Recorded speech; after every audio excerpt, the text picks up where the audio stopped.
শুরু হচ্ছে।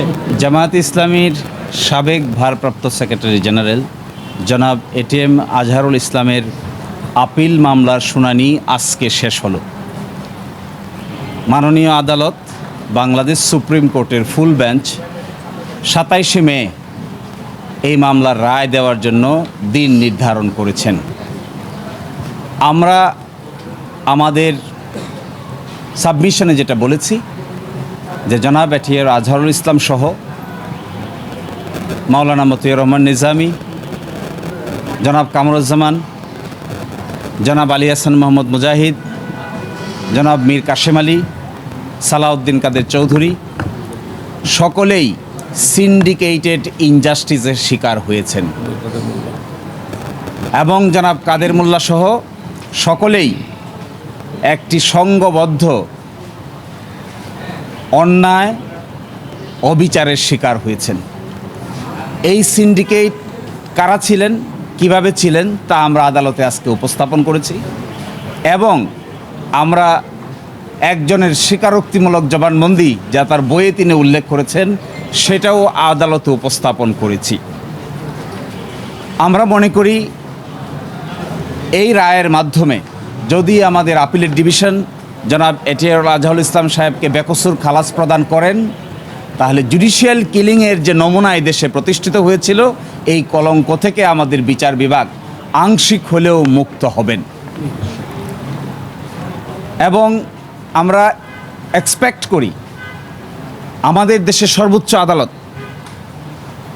আপিল বিভাগের পূর্ণাঙ্গ বেঞ্চ জনাব এটিএম আজহারুল ইসলাম সাহেবকে বেকসুর খালাস প্রদান করবেন ইনশাআল্লাহ। আমরা এটাও মনে করি যে নজিরবিহীন নির্যাতন এবং নিপীড়নের মধ্য দিয়ে বাংলাদেশ জামায়াত ইসলামী পার করেছে, এই রায়ের মধ্য দিয়ে সকলের মধ্যেই নতুন করে প্রাণ সঞ্চার হবে এবং এইভাবে বিচার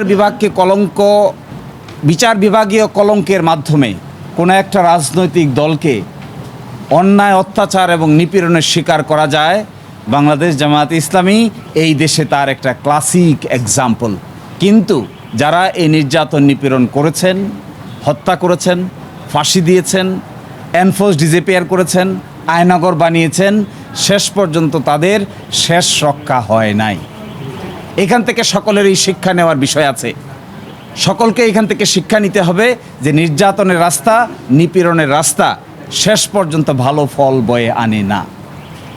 এবং আমরা এটাও আদালতকে বলেছি যে জনাব এটিএম আজহারুল ইসলাম সাহেবকে, তার বয়স ছিল তখন 18 বছর একজন বয়সের ইন্টারমিডিয়েটের ছাত্রকে তারা কমান্ডার বানিয়ে সাজা দিয়েছেন, যেখানে ট্রাইব্যুনাল তাকে কমান্ডার হিসেবে উল্লেখ করেন নাই, কিন্তু আপিলের ডিভিশন নিজ উদ্যোগে তাকে কমান্ডার হিসেবে আন্ডার সেকশন 4 সাবসেকশন 2-তে সাজা দিয়েছেন। এবং আরও ইন্টারেস্টিং বিষয়, আইনে যে ক্রস এক্সামিনেশন করার সুযোগ ছিল সেই সুযোগটি আমাদের আপিল বিভাগ চিরতর বন্ধ করে দিয়েছিলেন। আমরা কন্ট্রাডিকশন নিতে পারতাম না। আজকে আমরা এটাও দেখিয়েছি, গতকাল পরশুদিনে দেখিয়েছিলাম 6 কিলোমিটার দূর থেকে দেখছে, 3.5 কিলোমিটার দূর থেকে দেখছে, একজনের ডান হাতে আরেকজনের ডান গালে থাপ্পড় মেরে দিচ্ছে, বাম গালে থাপ্পড় মেরে দেওয়ার কথা সেটি ডান গালে থাপ্পড় মেরে দিচ্ছে।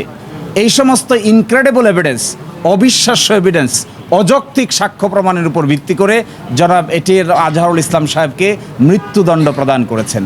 এই ক্ষেত্রে যিনি মাইনরিটি জাজ ছিলেন ম্যাডাম জাস্টিস জিনাতারা, তিনি কমপ্লিটলি এই সমস্ত অন্যায় অবিচারের বিচারিক প্রতিবাদ করেছিলেন, কিন্তু সেই বিচারিক প্রতিবাদ তখন কেউ শোনার ছিল না। আমরা এটাও বলেছি জনাব এটিএম আজহারুল ইসলাম সাহেবকে আল্লাহ বাঁচিয়ে রেখেছেন। এটি আল্লাহর পরিকল্পনা, এই আল্লাহর পরিকল্পনার ভিত্তিতে তিনি বেঁচে আছেন। এই জন্য আজকে আমরা আদালতের সামনে আল্লাহর পরিকল্পনার ভিত্তিতে আমাদের যুক্তি উপস্থাপন করার সুযোগ পেয়েছি।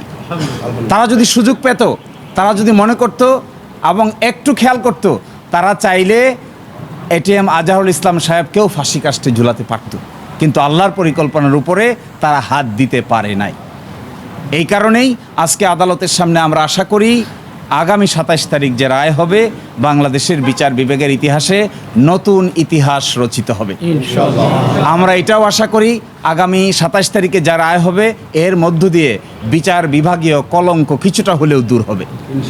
আমরা এটাও আশা করি যে যে জুলুমতন্ত্র কায়েম করা হয়েছিল এই রায়ের মাধ্যমে জুলুমতন্ত্রের কিছুটা হলেও অবসান হবে এবং আমরা এটা এক্সপেক্ট করি সিন্ডিকেটেড ইনজাস্টিস যারা করেছেন এই সিন্ডিকেটেড ইনজাস্টিসের সঙ্গে যারা জড়িত ছিলেন সময়ের ব্যবধানে একদিন না একদিন তারাও বিচারের সম্মুখীন হবেন ইনশাআল্লাহ।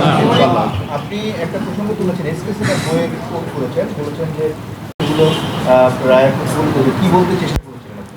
তিনি তার বই দ্য ব্রোকেন ড্রিম চ্যাপ্টার 9 সেখানে তিনি স্বীকার করেছেন যখন ট্রাইব্যুনাল প্রতিষ্ঠা করা হবে তখন ওখানে মতদ্বৈততা হচ্ছিল, তখন তিনি সিক্রেটলি দি দেন প্রাইম মিনিস্টারের সঙ্গে দেখা করেন, তাকে বোঝান এবং রাজি করেন।